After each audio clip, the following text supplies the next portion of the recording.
de abril, la mirilla suya, faltando 1.309 días para las elecciones, 68 días para cerrar el año, 5 días para Semana Santa. Sí, el domingo vamos a estar ya en el Domingo de Ramos y el 31 días después, el Día de las Madres hoy.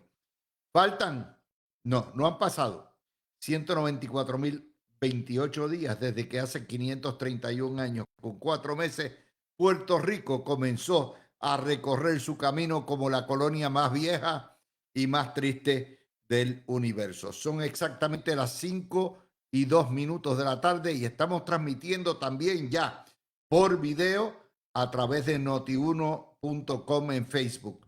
Noti1 en Facebook, ahí ven el video. Así que a las 5 de la tarde estos son los titulares hoy. Pelea entre el gallo y la guinea en el Corral de la Palma. Ya mismito le damos los detalles. 2 nombramientos en Ascua. Mientras tanto, oiga, 2 estados están considerando eliminar la contribución sobre ingresos y sustituirlo por un IBU agrandado. En Puerto Rico, Alejandro García Padilla propuso eso y por poco le caen a palo. Mientras tanto, cesa por ahora la canillera de los mercados y las bolsas. Está todo el mundo tranqui con lo que les dijo Trump. La gobernadora describe su hoja de ruta ganadora.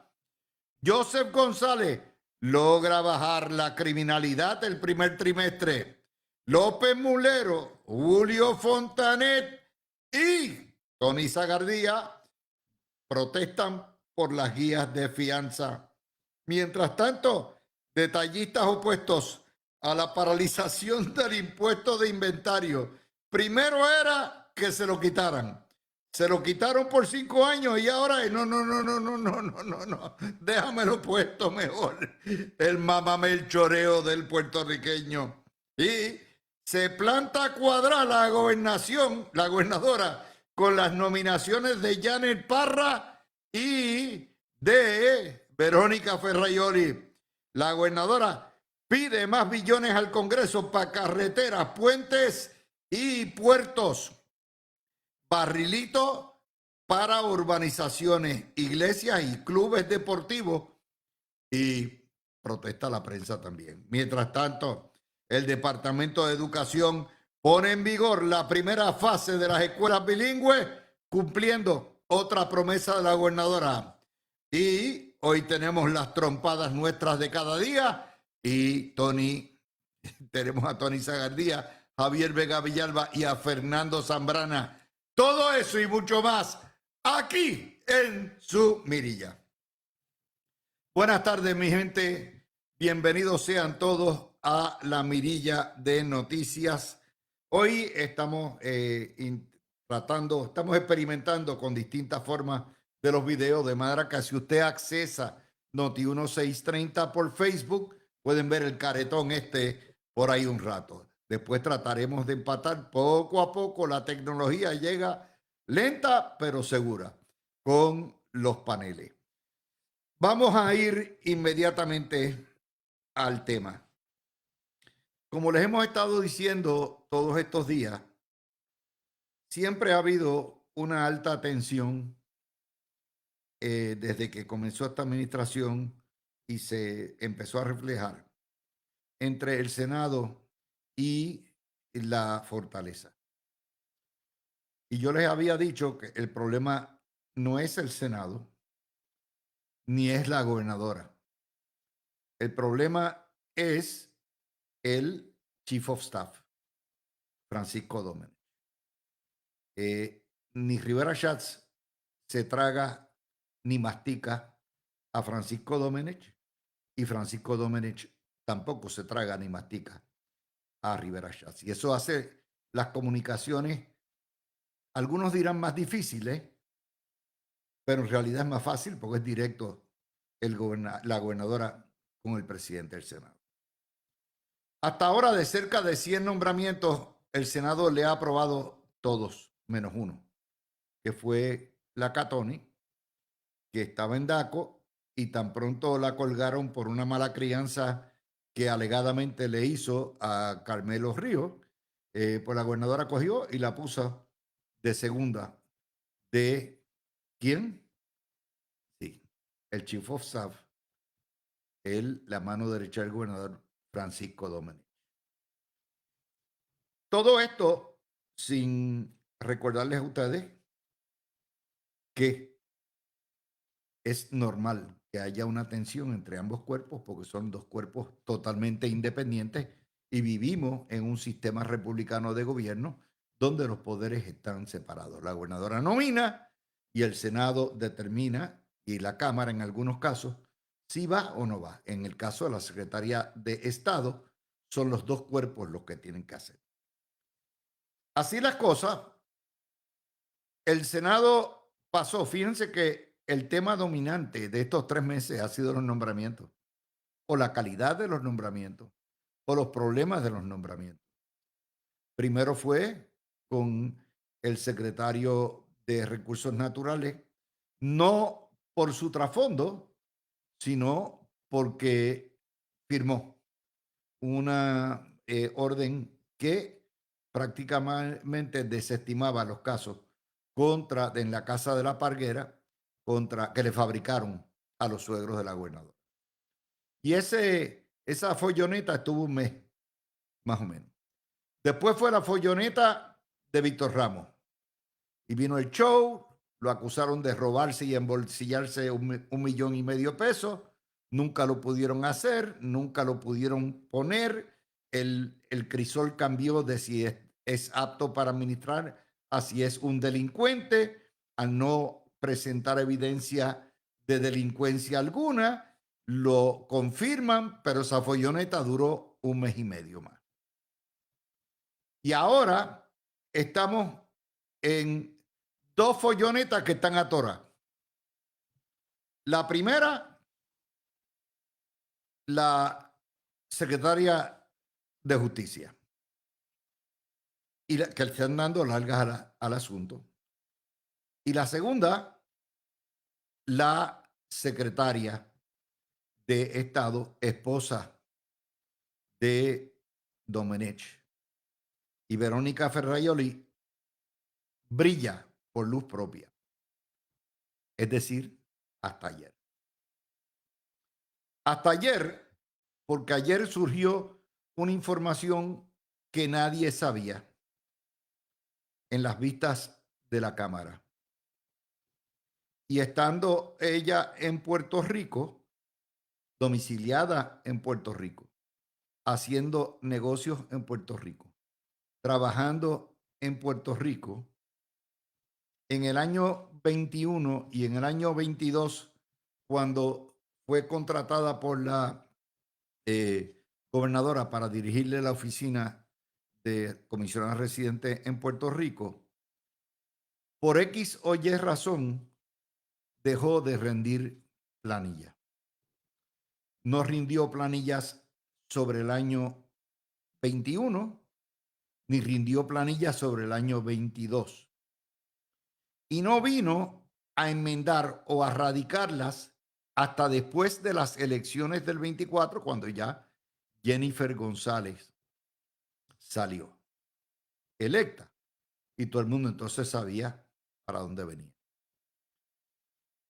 La secretaria le echa la culpa al contable,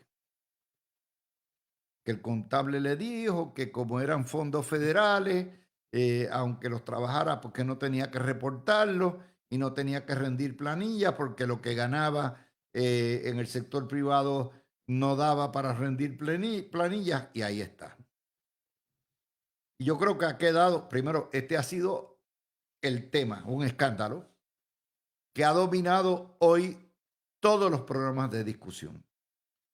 Porque a final de cuentas se trata de un caso de evasión contributiva. Y es un caso que pudiera acarrear una penalidad criminal. ¿Por qué? Usted puede deberle al gobierno en contribuciones, no pagó contribuciones por 2 años y le debe una purrucha, 80,000 pesos. Por eso nadie va preso.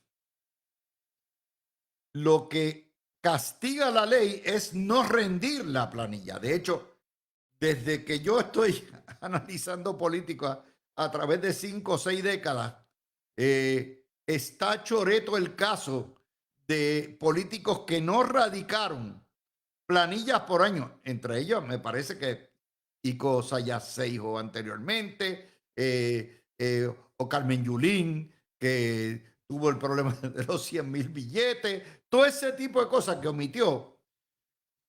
Y el no rendir planilla es en el campo político puertorriqueño un pecado mayor. ¿Por qué? Y mientras más alto el puesto usted ocupa, más grande es. Porque usted es una contradicción en términos el que usted sea un alto funcionario del gobierno que tiene que ejercer la Constitución y las leyes y que le tiene que requerir a la gente que sean responsables, que informen sus ingresos y que rindan su planilla de contribución. Y usted es el primer desordenado o la primera desordenada. Ahí es donde viene el problema, sin contar lo que es la violación técnica de la ley. Para poder probar un caso de evasión contributiva, si la memoria no me falla, no es meramente la no radicación, sino que hay que probar un patrón y un sistema. Claro, aquí el agravante es que ella no rinde en el 21 ni rinde en el 22 y no es hasta después de las elecciones, terminando el 24, que viene a reportar. Y eso es un agravante porque establece ya un patrón de dejadez o de... No se puede alegar ignorancia de la ley. De nuevo, usted puede tener problemas en deducciones o que no reportó este ingreso, lo otro. Después que usted radica planilla, el sistema está diseñado para que usted pague, para que usted vaya y le avisan y usted dice, mira, tenemos aquí un problema, le avisan, usted va con el contable, se siente con los técnicos, explica, suplemento, y si tiene alguna deficiencia, el sistema está diseñado, al gobierno no le interesa meterlo preso, lo que le interesa es que usted pague y si hay que hacerle un plan de pago, lo hace. Ahora, si usted no radica, ya estamos hablando otra liga, otra liga. La gobernadora ayer señaló claramente que ella no tenía conocimiento de esto. De manera que esto le cayó encima. Y esto explica en gran medida por qué le tomó 3 meses a Verónica Ferreyoli someter todos los documentos. El problema estaba ahí y ella sabía que estaba ahí. Pero no es la primera política o la primera funcionaria que no rinde planilla y que a final de cuentas termina sirviendo. Pero esto es un problema mayor. La situación se agrava porque el PNP en las elecciones, de hecho, mucho antes de las elecciones, entre el periodo del año 22, 23 y 24, hizo un field day con Mariana Nogales y su madre precisamente por delitos contributivos. Y la llamaron corrupta, esbarataron a Mariana Nogales, con razón, porque nos rendía por esto, por lo otro. Y ese caso está pendiente todavía, dando vueltas. Los cargos contra la madre se desestimaron. La mayoría de los cargos contra Mariana Nogales se cayeron, pero todavía está dando vueltas. Y es el gobierno, aunque es la oficina del fiscal especial independiente, pero es del gobierno que sale esa, es justicia, es un caso ante la justicia que para bien o para mal procesa el gobierno de Puerto Rico, porque el FEI es un brazo del gobierno de Puerto Rico, aunque no está adscrito a la Fortaleza ni al Departamento de Justicia. Es un ente independiente. Pero el caso de Mariana Nogales incide enorme sobre esto. Y ya les digo, está el caso también pendiente de la secretaria de Justicia, que también se ha alegado que tiene un conflicto de intereses y se está haciendo la investigación o el cernimiento correspondiente para determinarlo, y que ha tenido también controversia en términos de la ejecución de la ley en distintos casos, o en el caso del plebiscito, que dijo que ella no tenía por qué cabildear ni por qué mover nada a favor del plebiscito, porque eso es una cuestión política. Ese caso está pendiente. Estamos hablando de las dos funcionarias más importantes del gobierno detrás de la gobernadora. Porque quien sustituye a la gobernadora es la secretaria de Estado, cuando la gobernadora sale del país o cuando ya no puede servir. Y si no está la secretaria de Estado, recuerden el caso de Wanda Vázquez, que ya mismo volvemos a él, es la secretaria o el secretario de Justicia. Estamos hablando de la 2 y la 3 en la línea sucesoral. Y cuando se viene en conocimiento, o la prensa reporta esto ayer, el caso de la admisión de que no reportó ingresos por 2 años y no fue hasta el año número 3 que vino a corregirlo tarde. Ahí viene el buenos días del presidente del Senado. Y dice, en realidad, el presidente del Senado, como presidente del Senado, viene obligado a Bombardino. Y viene obligado a Bombardino porque le llega la información de un potencial delito o de una situación que pudiera ser delictuosa de una persona que está ante la consideración de confirmación o rechazo. Y el presidente del Senado la montó en el potro. Y dice, ante la admisión de que no radicó planilla por 2 años, cuando trabajaba para la oficina de la comisionada residente, porque que su contable se lo aconsejó, luego la radica tardíamente y subsana la omisión a finales de noviembre. Tomás Rivera Schatz dice que son explicaciones chuecas y que no se le pueden aceptar a nadie, y que el gobierno o el Senado habrá de aplicar una sola vara. Advertidos. Y le pone la fotografía de Mariana Nogales.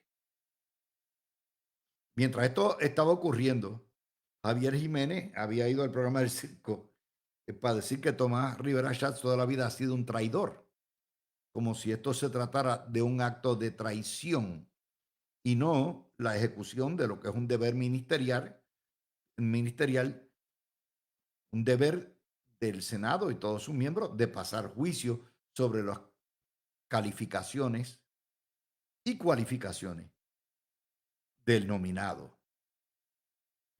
No hay escapatoria a eso. O sea, el Senado no puede decir, no vamos a atender esto, lo archivamos. No, esta la tienen que atender. Es un tostón. Y es un tostón, un daño autoinfligido. Porque no fue la gobernadora quien dejó de rendir planilla. Ni fue el presidente del Senado quien dejó de rendir planilla. Y esto entonces pone una advertencia. Cuando usted dice una sola vara, básicamente lo que está diciendo es con qué fuerza moral vamos a procesar criminalmente por evasión contributiva a Mariana Nogales y no aplicamos la vara aquí, a la que es la primera en línea en la sucesión gubernatorial. Y ahí es donde viene la otra parte del análisis que les tengo que hacer. Y esa otra parte del análisis tiene que ver con el trasfondo histórico. Todos actuamos siempre conforme a lo que ha sido nuestra experiencia y nuestras circunstancias. Y Tomás Rivera Schatz, en cierto sentido, se acuerda de lo que pasó con el problema de la línea sucesoral en el verano del 19. No había secretario de Estado. Se quedó, nadie esperaba, ¿verdad? En mayo del 19 nadie esperaba una renuncia, un golpe de Estado del gobernador. Y entonces ahí empezó el tirijala de quién iba a suceder cuando a Ricardo Rosselló. Y entonces vino la pesadilla de Wanda Vázquez. La pesadilla de Wanda Vázquez, porque Wanda Vázquez fue rechazada por el partido. Estos cargos públicos electivos son del partido, en cierto sentido, como lo son los legisladores, como son los alcaldes. La ley dispone eso. Y el PNP perdió la gobernación.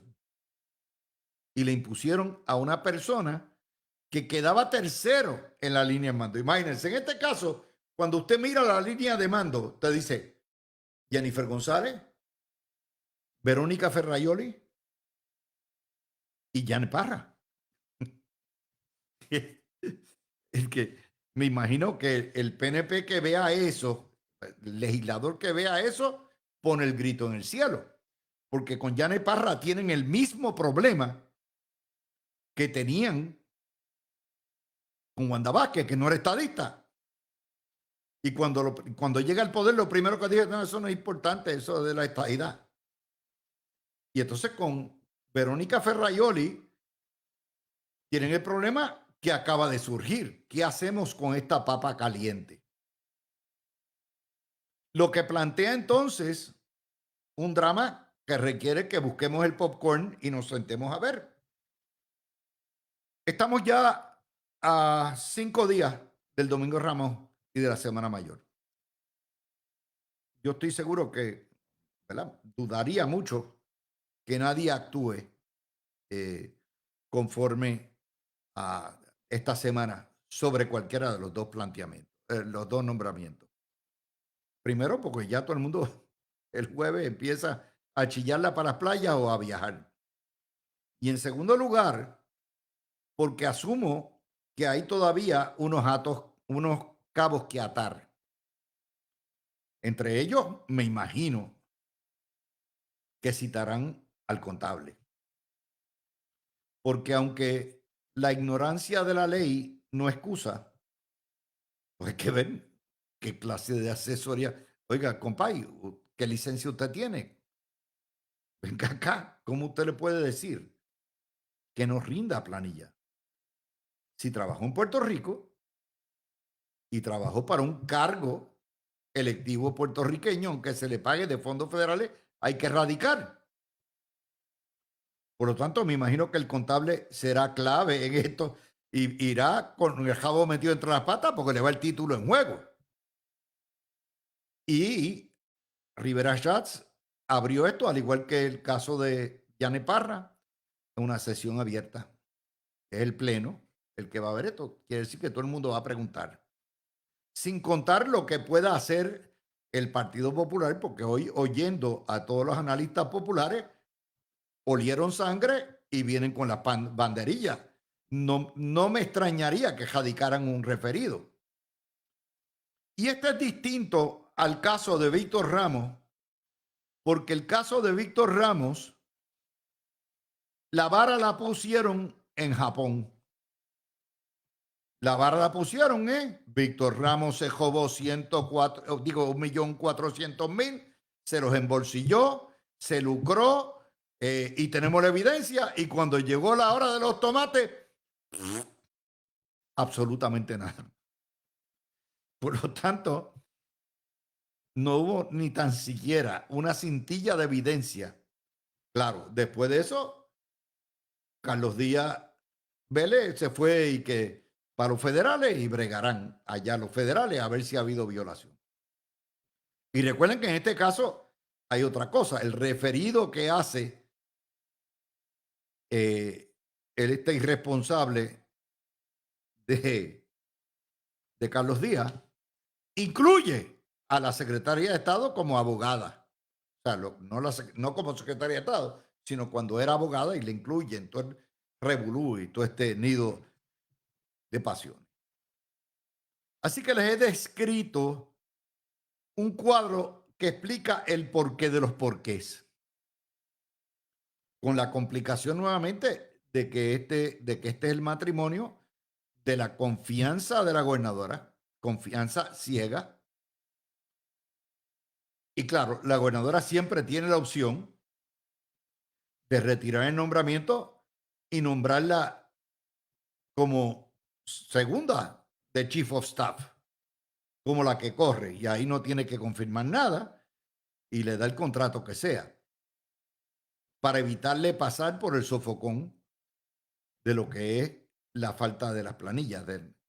La gobernadora puede hacer eso, pero sabe que el problema aquí que tenemos es que ni la gobernadora va a dar reversa, ni el presidente del Senado. Estamos hablando de dos caracteres fuertes, dos gallos jugados, una gallina jugada y un gallo jugado, que echan para adelante y que están en... ¿verdad? Este es parte de las dinámicas que se dan en la política partidista. Si no estuviera envuelto Francisco Domenech, otro sería el cantar. Pero tampoco es que Verónica Ferraioli esté pagando los platos rotos de Francisco Domenech. ¿Por qué? Porque la obligación de radicar le correspondía a ella, si radicaba separada de su marido o en su negocio o lo que fuera. Queda claro también que Verónica Ferraioli, que yo sepa, no fue a vivir años a Estados Unidos, pero si devengaba ingresos en Puerto Rico tenía que reportar y rendir planillas aunque viviera en Timbuktu. Y en segundo lugar, votó en Puerto Rico en el año 20 y en el 24.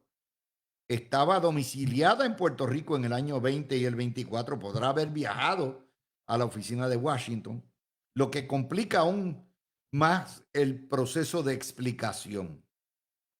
Claro, una cosa es lo que diga el presidente del Senado y otra cosa es lo que diga eh, los senadores de su partido, en cuyo caso tienen dos opciones. O cruzan a su presidente y confirman, o cruzan a su gobernadora y rechazan. No sé dónde está la situación, pero definitivamente es algo que nadie buscó, está ahí. La única responsable y que tendrá que explicar es Verónica Ferraioli, pero que plantea una situación en extremo embarazosa. Contrario nuevamente al caso de Víctor Ramos, donde se dijo se robó y no se robó nada, por lo menos hasta el día de hoy, en el proceso de vistas no salió, contrario al secretario de Recursos Naturales, que no se le probó absolutamente nada. Y ahí está la situación. Claro, si usted dice, bueno, le aprobaron 100 nombramientos y le colgaron 2, usted dice, es un 98%. Sí, pero le colgaron o le pudieran colgar, todavía no sabemos, los 2 mayores. Y ya entonces, eso es, para después que usted saque el popcorn, búsquese las tapas, un vinito y siéntese a ver el espectáculo. Con eso, hacemos la pausa, son las 5:30, cerramos el video, a ver cómo le va y regresamos con nuestro panel.